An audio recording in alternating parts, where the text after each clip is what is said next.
একটা সময় ছিল যখন বলা হতো যে ঘরের খাবারই স্বাস্থ্যসম্মত খাবার। তারপর আসলো বিজ্ঞাপনের যুগ। আর এই বিজ্ঞাপনের যুগের শুরুতেই ঘটল প্রাতরাশ বিপ্লব। কবিরা কবিতা লিখলেন, সূর্যের উদয়ে স্বপ্নের আলো, কর্নফ্লেক্সের সাথে সকাল ভালো। এগুলো ছিল নূতন স্বাস্থ্যসম্মত খাবার। তারপর আসলো green tea, gluten free product, almond milk, soya milk, protein powder. বিজ্ঞাপনের দৌলতে আমাদের শরীর ও স্বাস্থ্যকে পণ্যের পর্যায়ে নামিয়ে শুরু হয় মার্কেটিং। আর সোশ্যাল মিডিয়ার দুনিয়ায় ইনফ্লুয়েন্সারদের কোটি কোটি টাকা দিয়ে তাদের প্রোডাক্টের গুণগান করতে বলা হয়। সবকিছুই ঠিক ছিল যদি মার্কেটিং করা প্রোডাক্ট আমরা যে উদ্দেশ্যে গ্রহণ করছি তার মধ্যে সেই পুষ্টিগত গুণমান বজায় থাকত।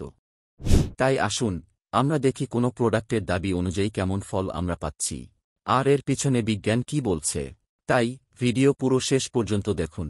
আজকাল আমরা যদি ইনস্টাগ্রামে সার্চ করি হেলদি, তাহলে আমরা পাচ্ছি 190 million post, healthy breakfast 9.3 million post, healthy food 121 million post, health 170 million post, health and wellness 9.2 million post, health and fitness 3.9 million post.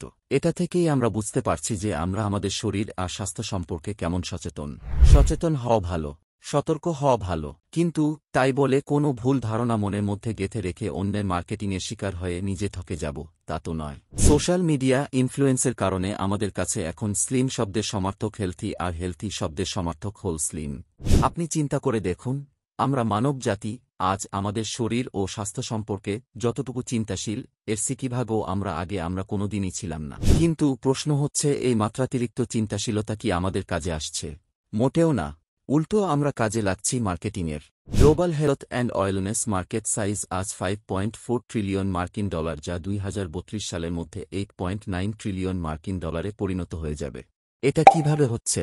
এর বিজ্ঞাপনের মাধ্যমে আমাদের সামনে শর্টকাট পদ্ধতি তুলে ধরা হচ্ছে, আর আমরা শর্টকাট রাস্তায় হেলথ অ্যান্ড ওয়েলনেসের পিছনে ভাগছি। আসুন কয়েকটা উদাহরণের সাহায্যে বিষয়টা পরিষ্কার করা যাক। যেমন ধরুন গ্রিন টি।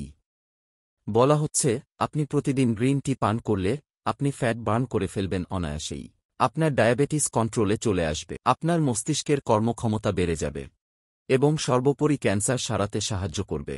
সত্যিই কি তাই? যদি গ্রিন টি ক্যান্সার সারাতে সাহায্য করত তাহলে তো ভালোই হতো। কিন্তু তার মানে আপনি গ্রিন টি গ্রহণ করবেন না এমন নয়, অবশ্য করবেন। এতে আপনার শরীরের বিপাক ক্রিয়া বৃদ্ধি পায়, যা যে কোনো চা খেলেই বৃদ্ধি পায়। কিন্তু ওজন কমানোর জন্য নয়। ওজন কমাতে হলে আপনার শরীরের ক্যালোরি ডেফিসিট হতে হবে, যা আপনি খুব সহজের ব্যালেন্স ডায়েটের মাধ্যমে করতে পারেন। আরেকটা ট্যাগ হচ্ছে গ্লুটেন ফ্রি। গ্লুটেন এক ধরনের প্রোটিন মিশ্রণ যা বেশিরভাগ মানুষের জন্যই নিরাপদ। শুধুমাত্র যাদের গ্লুটেন রিলেটেড ডিসঅর্ডার আছে, যেমন সেলিয়াক ডিজিজ অথবা নন সেলিয়াক গ্লুটেন সেন্সিটিভিটি, তাদেরই একমাত্র গ্লুটেন নেওয়া ঠিক নয়। বাকিরা অনায়াসে গ্লুটেন সমৃদ্ধ খাবার খেতে পারে।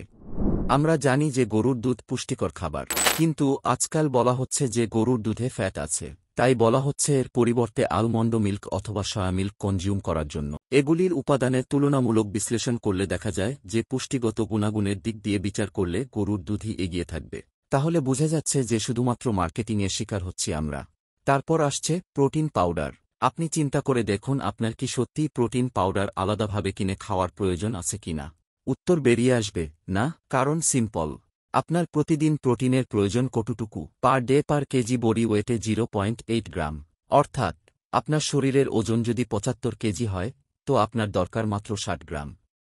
এটা তো সাধারণ মাছ, মাংস, ডিম বা সয়াবিন খেয়েই পূরণ করে নিতে পারেন। তো কেন দরকার প্রোটিন পাউডারের? তাছাড়া প্রোটিন বার, ক্যান্ডি বার, ভেজিটেবল চিপস, ফ্যাট ফ্রি, এই সব কিছুই হচ্ছে মার্কেটিং।